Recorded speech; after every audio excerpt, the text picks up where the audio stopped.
Bismillahirrahmanirrahim. Assalamualaikum warahmatullahi wabarakatuh. Selamat pagi dan salam sejahtera untuk kita semua. Pertama-tama, marilah kita panjatkan kehadirat Allah Subhanahu wa Ta'ala yang telah memberi nikmat serta karunia-Nya kepada kita semua hingga kita dapat mengikuti perlombaan ini.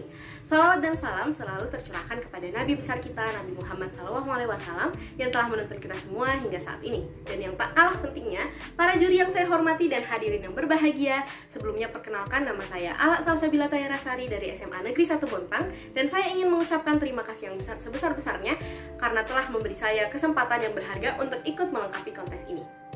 Generasi milenial punya kesehatan yang lebih buruk daripada generasi X jika dibandingkan di usianya yang sama.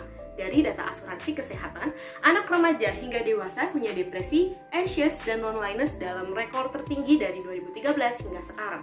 Di antaranya didiagnosis punya depresi mayor sebanyak 43%, namun yang pergi ke psikolog hanya 8% dari jumlah tersebut. Hal ini sangat membuktikan bahwa kurangnya kepedulian terhadap kesehatan mental bagi generasi milenial. Maka berdirinya saya di sini, saya akan membawakan pidato yang berjudul "Jadilah Generasi Muda yang Peduli akan Kesehatan Mentalnya". Kesehatan mental mencakup kesejahteraan emosional, psikologis, dan sosial manusia. Seseorang dengan mental yang sehat dapat berkomunikasi lebih baik, mudah bergaul, dan memiliki pertemanan yang sehat. Ia juga lebih mampu memberikan kontribusi yang baik kepada orang-orang di sekitarnya.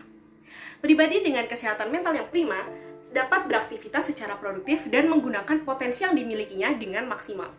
Ia juga mampu berpikir positif ketika dihadapkan dengan berbagai persoalan. Hal ini tentu saja akan menjadikannya pribadi yang lebih baik dalam menyikapi masalah. Hadirin yang saya hormati, kesehatan mental adalah komponen penting di setiap kehidupan manusia, dimulai dari kanak-kanak hingga orang tua sekalipun. Menurut WHO, definisi kesehatan mental ialah kondisi di mana seseorang diharapkan untuk tahu 4 hal, yaitu yang pertama, potensi yang dimilikinya, yang kedua, dapat menghadapi stres sehari-hari, yang ketiga, bekerja secara produktif, dan yang keempat, dapat menghasilkan kontribusi yang baik ke masyarakat. Kesehatan mental dipengaruhi oleh peristiwa dalam kehidupan yang meninggalkan dampak yang besar pada kepribadian dan perilaku seseorang. Jika kesehatan mental terganggu, maka akan timbul gangguan mental atau penyakit mental. Gangguan mental dapat mengubah cara seseorang dalam menangani stres, berhubungan dengan orang lain, membuat pilihan, bahkan memicu hasrat untuk menyakiti diri sendiri. Oleh karena itu, sangat penting bagi kita untuk menjaga kesehatan mental kita. Hadirin yang berbahagia, kesehatan mental seseorang dapat berubah-ubah seiring dengan berjalannya waktu. Hal ini bergantung pada banyaknya faktor dalam kehidupan kita, misalnya banyaknya tuntutan dan beban yang dihadapkan kepada kita. Pada kondisi tersebutlah mental kita akan memburuk dan mudah mengalami stres. Faktor-faktor lain yang dapat mempengaruhi kesehatan mental antara lain faktor biologis seperti genetik atau ketidakseimbangan otak, lalu pengalaman hidup seperti menjadi korban kekerasan dan pelecehan, juga riwayat keluarga dan gaya hidup yang buruk. Hadirin sekalian, banyak hal yang dapat kita lakukan untuk menjaga kesehatan mental, yaitu kita dapat bercerita dengan orang yang kita percaya dan membuat kita nyaman dan merasa didukung. Lalu kita dapat menerapkan pola hidup yang sehat dan menghindari penggunaan rokok, meminum alkohol, juga mengonsumsi narkoba. Lalu bersosialisasi dengan orang di sekitar kita dan jangan sungkan untuk meminta bantuan seseorang serta selalu berpikir positif, kemudian menerima dan mensyukuri atas apa yang telah dimiliki.